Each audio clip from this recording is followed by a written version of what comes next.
Ja, goddag og velkommen til Samfundsfag. Så er det blevet tirsdag, og jeg hedder Svend Holm og er jeres samfundsfagslærer. Det er jo en lidt underlig måde, at vi skal mødes på, men der er jo ikke ret meget, der er normalt i den her tid. Så vi må prøve at klare os så godt vi kan, indtil vi rigtig kan mødes fysisk til undervisning. Så jeg har lavet en lille film og nogle slides her, som vil fortælle, hvad vi skal arbejde med i samfundsfag, og også ved at gennemgå nogle ting i dag, som det vi skal arbejde med i dag. Og så velkommen til, og det er jo hver tirsdag fra klokken 9 til klokken 11, at vi har samfundsfag. I kan jo selv vælge, hvornår I vil se filmen, og hvornår I vil arbejde med det. Det kan være, at nogle af jer har børn hjemme, så det er svært, og det kan være, at der er andre, der bruger jeres computer osv. Men der vil være en opgave, når vi som afslutning på det hele, som skal være lavet inden næste tirsdag, når vi har undervisning. Så velkommen til. Det skal nok blive spændende. Det bliver anderledes i hvert fald. Så jeg vil lige skrue lidt på det og fjerne mit ansigt. Det behøver ikke at være der hele tiden. Sådan. Så kan I se, at det vigtigste, vi skal lære at bruge, i hvert fald en meget vigtig ting, det er Canvas. Og jeg håber, at I, i de andre fag har stiftet bekendtskab med Canvas. Vores samfundsfagshold har et rum, der ser sådan her ud, som I kan finde blandt de andre fag. I skulle jo gerne have dansk og matematik og engelsk, så blandt dem ligger samfundsfag også, og nogle af jer har måske også været inde og kigge. Men der vil til hver undervisningsgang, til hver tirsdag, vil der være lavet et rum, hvor der måske er en lille smule tekst, I skal læse. Det kan også være, at der er nogle links til nogle små film, I skal se. Og det kan også være, at der er nogle slides, ligesom det, jeg gennemgår i dag. Og så vil der ude til venstre, der står en hel masse forskellige funktioner ude til venstre, men den, der hedder opgaver, der vil, hvis I klikker på den, der vil til hver tirsdag være en lille opgave, som I skal lave og besvare, inden vi skal have samfundsfag næste gang. Og igen, der er fleksibilitet. I kan lave den ligesom når det passer jer, bare at I når at have lavet den, inden næste gang vi skal have samfundsfag. Ja, i samfundsfag skal vi arbejde med en masse spændende emner, og jeg har skrevet de allervigtigste overskrifter ned her. Vi skal arbejde med demokrati, og det er blandt andet det, vi skal arbejde med i dag, så det vil jeg ikke sige så meget om nu, men vi skal arbejde med ideologi. Det er, hvad kan man sige, en opskrift på, hvordan man synes, et samfund skal udvikle sig, en idé om, hvordan man synes, et samfund skal være. Og der kan man sige, der er jo nogle forskellige ideologier. I USA bruger man liberalismen, går man meget ind for den, meget frihed. Og i Danmark kan man sige, det er mere socialismen, socialdemokratismen, hvor det er måske mere af lighed, der er det vigtigste. Så det skal vi snakke om i de næste uger, der kommer. Så skal vi til at tale om politik. Vi skal tale om de politiske partier. Vi skal tale om rød og blå blok. Vi skal tale om regeringen. Og det er også noget, vi skal bruge lidt tid på. Vi skal tale om velfærd. Velfærd, det vil sige, hvor meget hjælp kan man få fra staten, fra kommunen. Der er nogle lande, altså i Danmark, Sverige og Norge, jamen der kan man få meget hjælp. Og så er der andre lande, hvor man ikke kan få ret meget hjælp. Hvordan kan det være, det er sådan? Hænger blandt andet sammen med det her ideologi, men det skal vi også prøve at tale om. Vi skal tale om økonomi. Hvordan kan det være, at økonomien hænger sammen i et land? Hvordan kan det være, at regeringen for eksempel nu her under corona har råd til at hjælpe en masse firmaer, give dem penge? Hvor kommer vi som borgere ind i det, der hedder det økonomiske kredsløb? Så det skal vi også arbejde med. Så skal vi arbejde med kriminalitet. Vi skal arbejde med straf. Hvorfor bliver nogle mennesker kriminelle? Og hvad skal vi gøre ved dem? Der smuttede den lige lidt hurtigt. Hvorfor bliver nogle kriminelle, og hvad skal vi gøre? Skal vi straffe dem? Skal vi straffe dem hårdt, eller skal vi prøve at hjælpe dem? Hvad for nogle former for straf har vi? Og hvad for nogle hvordan er retssystemet bygget op? Så skal vi arbejde med sociologi. Det hænger lidt sammen med kriminalitet også. Hvordan fungerer vores familier? Hvordan kan det være, at nogen får en uddannelse, andre får ikke en uddannelse? Så det er også et emne, der er rigtig spændende. Så der ligger rigtig mange spændende ting forud, og forhåbentlig kan vi komme til at tale om det på skolen, i stedet for herover computeren. Men i dag skal vi arbejde med demokrati. Og demokrati, selve ordet, kommer fra græsk. Altså demos betyder folk, og kratos betyder magt eller styre. Så man kan sige, at demokrati betyder folkestyre. Man mener, at man i Grækenland 400-500 år før år 0, at man i byen Athen havde en slags demokrati, hvor borgerne kunne gå ned på torvet og diskutere nogle ting, og at man så ligesom i fællesskab besluttede, hvordan tingene skulle være. Det er altså, hvorvidt det har været demokrati eller ej, men man siger ligesom, det var der tanken startede, om at man kunne mødes og diskutere tingene, og diskutere sig frem til en løsning. Så kan man sige, hvornår fik vi demokrati i Danmark? Altså i 1849 siger vi, der fik vi demokrati i Danmark, fordi der fik vi den første grundlov. Og i tiden op til det, der havde det været kongen, i flere hundrede år havde det været kongen, der havde bestemt. Han havde været det, der hed enevældig. Så man kan sige, at i Danmark var kongen faktisk en slags diktator.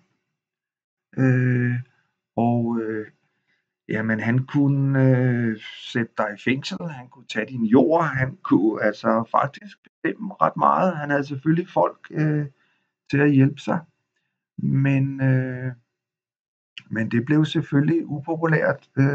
Blandt andet opstod der nogle tanker, det man kalder liberalismen i 1600-tallet og 1700-tallet, at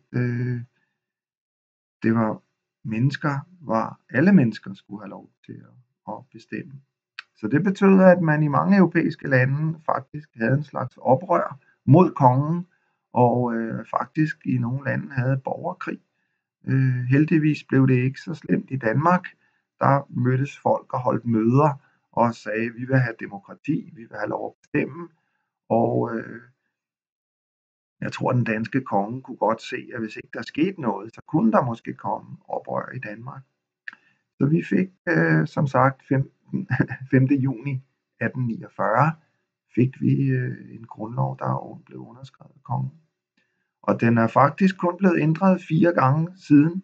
Så mange af de paragrafer, der står, også det sprog, den er skrevet i, det er det helt tilbage til 1849. Fik vi så demokrati i 1849? Ja, det kan man diskutere. Det var kun mænd over 30 år, og de skulle have en vis indtægt. Man skulle have ejendom, for at man måtte have stemmeret. Og det var faktisk kun 13% af befolkningen. Kvinder og fattige mennesker, folk der arbejdede for andre, de havde ikke stemmeret. Så det fik vi først i 1915, kommer der en grundlovsændring, hvor kvinder får stemmeret, og alle de her andre folk, der ikke havde det før. Fattige mennesker og folk, der arbejder for andre. Så i virkeligheden kan man sige, har vi måske kun haft demokrati i lidt over 100 år i Danmark. I dag er det alle, der er over 18 år, og som bor i Danmark og er dansk statsborger, der kan stemme til folketingsvalg og folkeafstemninger. I grundloven, der var man, fordi man havde så dårlige erfaringer med staten og med kongen og med diktatoren, så har man besluttet, at magten skal deles i 3. Det man kalder magtens tredeling. Og det betyder, at for at det ikke er en instans eller en person, der kan sidde og bestemme det hele, så har man delt magten i 3. Og den første magt, man kan sige, det er Folketinget. Det vil altså sige, at politikerne inde i Folketinget, de vedtager lovene. Det kan være forskellige love, som gælder for Danmark. Og det er så regeringens opgave. Det er det, der hedder den udøvende magt. Det er regeringens opgave, at lovene bliver ført ud i livet. At vi styrer landet efter lovene. Og så kan man sige, hvis der er nogen, der ikke overholder lovene, så er det domstolene, der skal dømme og vurdere, om man har overholdt loven eller ej. Før vi fik grundloven, der var det faktisk kongen, der havde alle de her 3 ting. Det var kongen, der bestemte alle de her 3 ting. Så det ville man være sikker på ikke kunne ske igen, sådan at vi har 3 instanser, som er uafhængige af hinanden. I hvert fald 2 instanser, ikke? At den dømmende magt og lovgivende og Folketinget, det ligesom er adskilt. Ja, i grundloven står der også nogle rettigheder. Altså vi har nogle rettigheder, når vi er borgere i det her land. Og der er bare trukket nogen ud her. Man kan sige forsamlingsfrihed. Det vil altså sige, der står noget i retning af, at borgerne har ret til at samles ubevæbnede. Altså vi må godt holde møder, vi må godt demonstrere.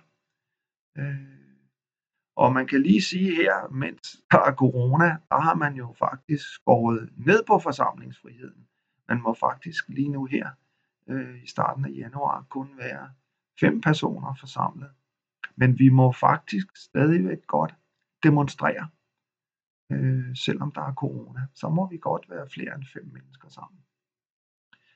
Vi har religionsfrihed, der står i grundloven. Man må dyrke den Gud, man tror på. Det har alle mennesker ret til at tro på, hvad de vil. Vi har også det, der hedder ytringsfrihed. Man må altså tænke og skrive og sige lige hvad man vil. Men det skal være under det, der hedder ansvar. Man må altså ikke sige eller skrive noget, som man ved er forkert. Man må ikke skrive noget om en person, som man på forhånd ved er usandt. Så kan man faktisk blive straffet for det. Men vi har rimelig lang snor i forhold til at udtale os om forskellige ting i samfundet. Og det er det, man kalder ytringsfrihed. Vi har også nogle pligter, står der i grundloven. Og man kan sige, at en af de vigtigste pligter, det vil altså sige noget, man skal gøre, det er, at man skal betale skat. Vi skal altså alle sammen betale vores skat. Det står der i grundloven. Så står der også, at man skal bidrage til fædrelandets forsvar. Det vil altså sige, at unge mænd, de skal være soldater. De skal være i militæret. Kvinder kan også godt komme ind i militæret, hvis de vil, men de skal ikke. Men mænd, de skal til en slags prøve, eller til det, der hedder forsvarets dag, hvor man skal trække lod om, eller sige, om man gerne vil være soldat.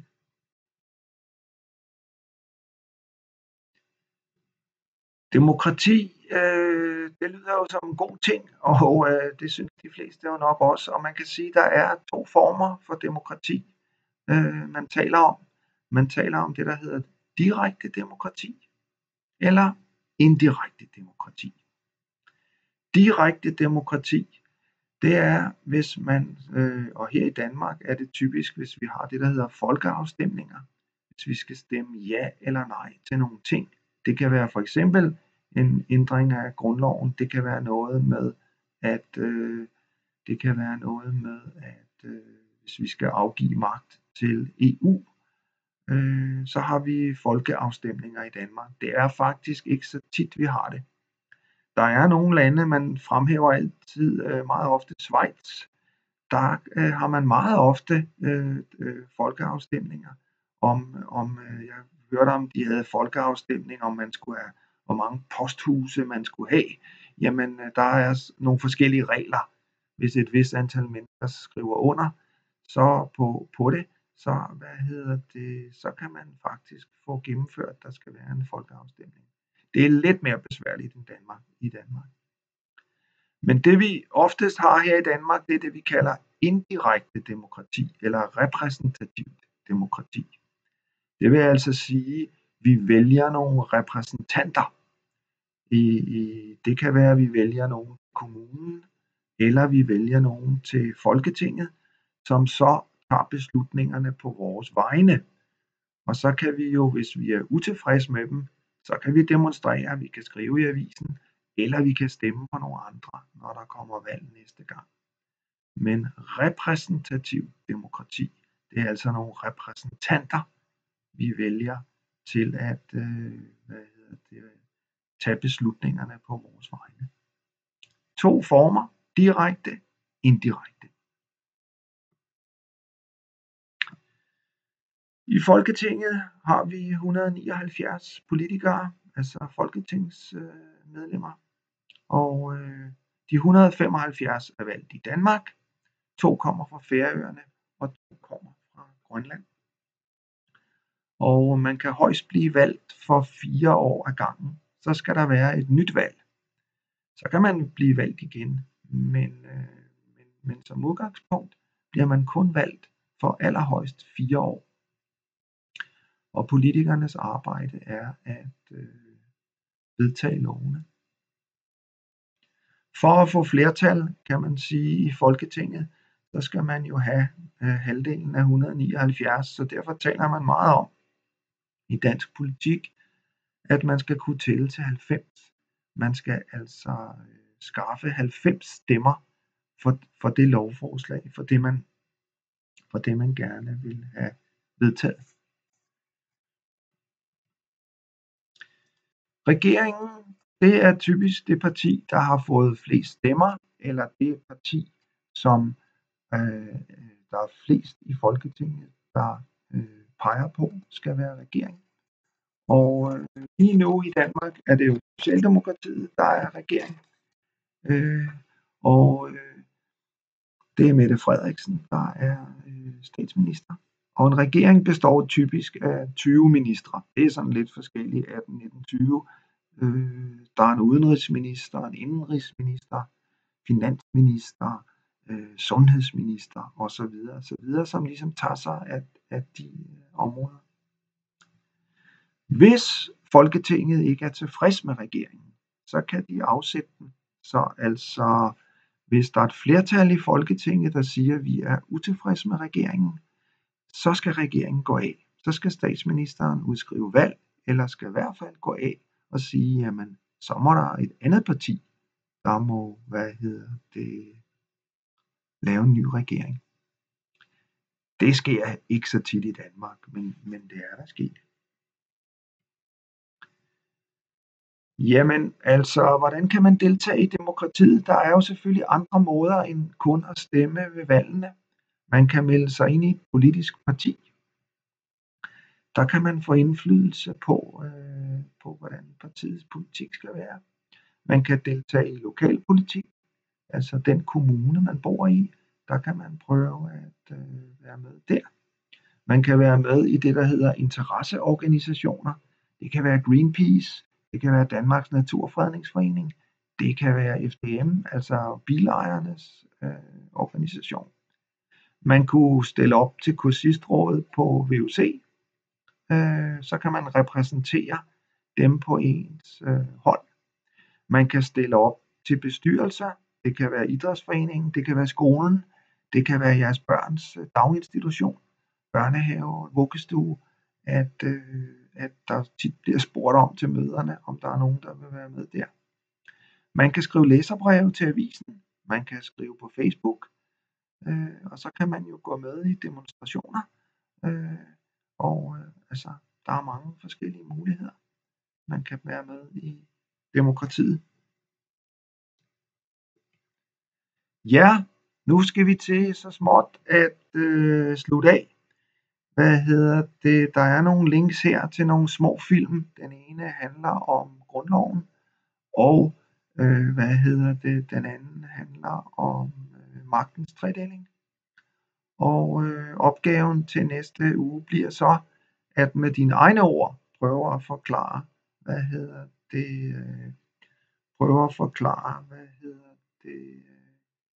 magtens tredeling. Og opgaven skal afleveres i Canvas, og også ligesom et forsøg på at prøve at få det til at fungere.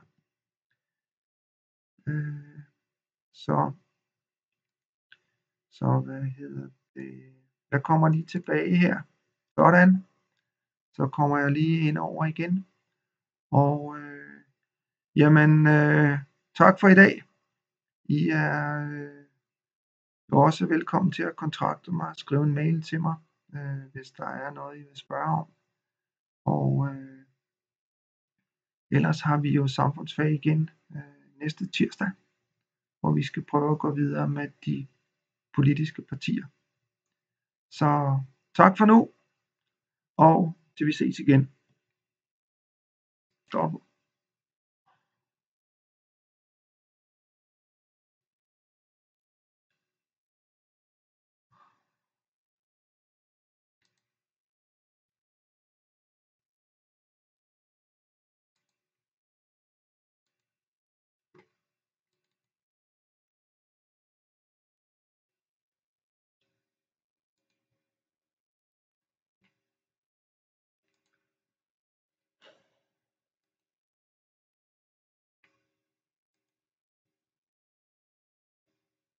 Noget god support.